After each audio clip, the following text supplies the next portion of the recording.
What's up for all fans? Mafia back with you in the fold. Coming off vacation, of course. Scott's not here this week because he heard how good my tan was coming out. Decided he had to jump down to South Beach to try to get his back up to par. So it's me and Shep here talking with you about things going on in sports this week. Tonight, the biggest thing was, of course, the Monday Night Football game. AFC East battle between the Patriots and the Bills. Patriots well ahead of everybody. 5-game lead in the division right now after their win. They beat the Bills. Beat them by 7, 20-13. The big question, I think, from this game, I know a lot of people were complaining about the refs and the calls, but in the end, the Patriots won anyway, so who cares if they missed, a touchdown that they could have had earlier in the game. Are the Patriots the class of the AFC? We know they're going to win the AFC East. They're running away with that easily. 6 games left, they're up by 5 games. But running game wasn't completely there. People said, oh, forget Deion Lewis, it's okay. They'll just plug another guy in like they always do. Blount and White didn't do great. White had 2 touchdowns, didn't have a lot of yards. And now you have another injury to the offense with Amendola leaving the game in the third quarter. What do you think about the Patriots? Are they still top in the AFC overall, or are the Bengals or some of these other teams catching up to them? It's funny. The AFC is so weak because we've been saying it on the show for a while now. The best team that has the best chance of beating the Patriots is the Steelers, because Ben Roethlisberger has a way of playing his best football when the stakes are highest and when the competition is greatest. Another team with major injury problems. Oh, absolutely. I mean, you talk about Bell being gone for the season. That was troubling. Big Ben has missed 5 games this season. That's been troubling. And yet they find themselves right in it. Their offense has taken off with, Haley. So that's a great sign. The wild card in all of this is the 6'8" Brock Osweiler, because we don't know how good he is. To go into Bears territory, where the Bears were actually pretty good, and for the Broncos to win that game, and if not for a miracle run by Jay Cutler at the end of that game, they win convincingly and hold them to 9 points. So you're talking the best defense and you're talking the best offense.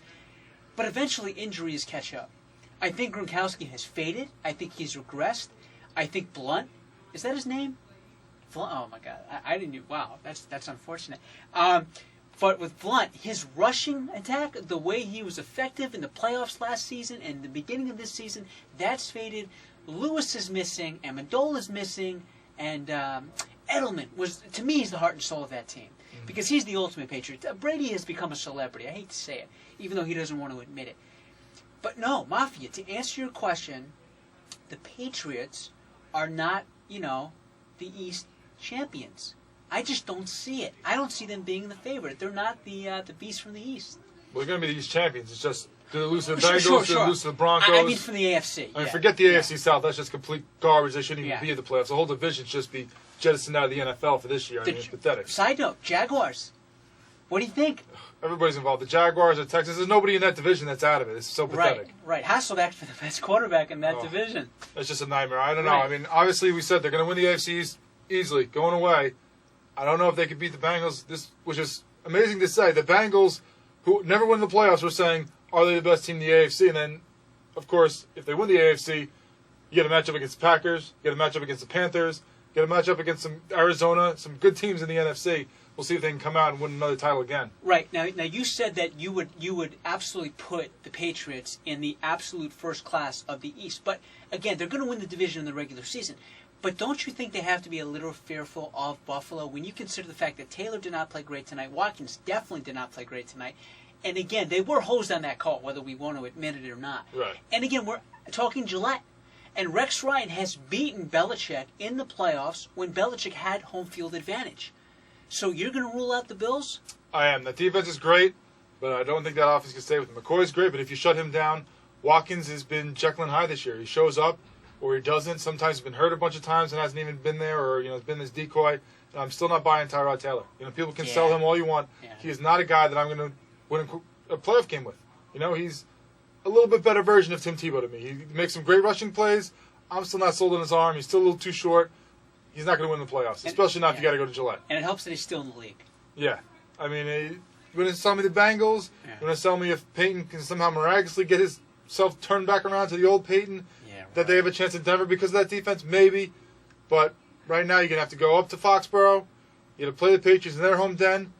The only one I'm giving a shot in the AFC is the Bengals, and I don't even know if I give them that. Steelers too banged up. Other teams, just a bunch of garbage. But wait a second, Mafia. If the Broncos win out, the Patriots lose to the Bills in Buffalo, and they lose to the Broncos. They can't. You're not losing to Brock Osweiler this week either. How do you know that? They're playing in Denver. That is a tough place to play. To a guy making his second start, they're going against Bill Belichick. Yeah. He destroys quarterbacks who are Hey, inexperienced. your boy Sanchez almost beat Belichick in New England. And Doesn't you're matter. telling me Osweiler can't win at home with that defense? Not on this little notice there. Not on the second week. It's not enough. You have faith in tall guys. You're 6'5". You should be supporting the 6'8" guy. No, not yet. He's got to show me a lot more. All He right. had a lot better name than Brock Osweiler to him. Man, that's like a 50s movie star, not an NFL quarterback to me. It's better than Blunt. So we'll see what happens with the Patriots going down the rest of the way. Obviously, like we said, they get the win tonight. AFC East is theirs to do whatever they wish with. They could take the rest of the season off, still win it. Still got to see if they're the tops in the AFC coming down in January and going towards the Super Bowl. Mafia and Shep with you. Fill in for Pharrell. He'll be back next week. So the rest of the week, just stuck with us. See you tomorrow night from CBS Sports Radio. Have a good night, guys.